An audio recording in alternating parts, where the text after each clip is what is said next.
I think certainly being focused on something that you're confident will have high value to someone else, and just being really rigorous in making that assessment, because people tend to, a natural human tendency is wishful thinking.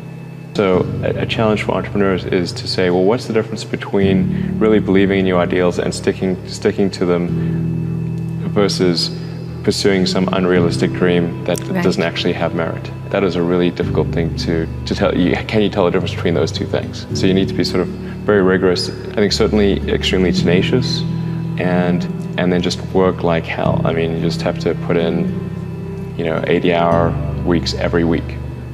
All those things improve the odds of success. If other people are putting in 40-hour work weeks and you're putting in 100-hour work weeks, then even if you're doing the same thing, you know that you will achieve in 4 months what it takes them a year to achieve.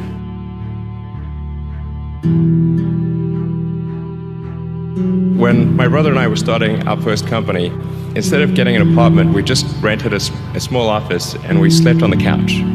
And we showered at the YMCA, and we're so hot up we had just one computer. So the website was up during the day, and I was coding at night.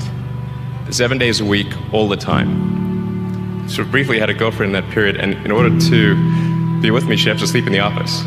So work hard like every waking hour. It's the thing I would say, particularly if you're starting a company. And I mean, if you do simple math, say like, okay, if somebody else is working 50 hours and you're working 100, you'll get twice as much done in the course of a year as the other company.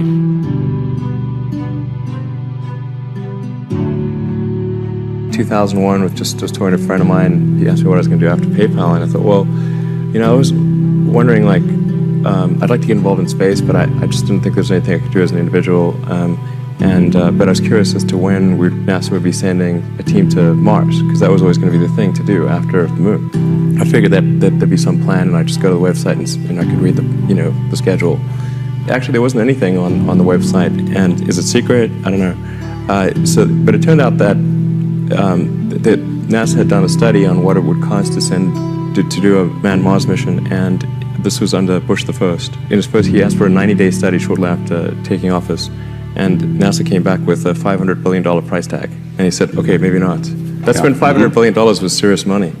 So then that got totally shelved, and it was like you were not allowed to talk about any kind of crewed mission to Mars at NASA. Anyway, but I thought, well, if I could do something that would galvanize public interest, and then that public interest would translate to additional appropriations for NASA and increase their budget, then maybe they could do it. So actually, what I sort of thinking I would do is send a small greenhouse to the surface of Mars with seeds in dehydrated gel, and the public tends to respond to precedents and superlatives. So this would be the furthest that life's ever traveled, the first life on Mars. I tried to figure out how to do this with the proceeds that I had from PayPal. And I was able to figure out how to get the cost of the spacecraft down, and the communications, and the little greenhouse and everything. But the one thing I couldn't compress was the cost to launch, because there are only a few options, and the US options were way too expensive. And so I ended up going to Russia 3 times to try to buy. It wouldn't really matter. Like, I actually came to the conclusion that my initial premise was wrong. It's really fundamental to psyche. So if people think there's a way, I think it would actually get a lot of support.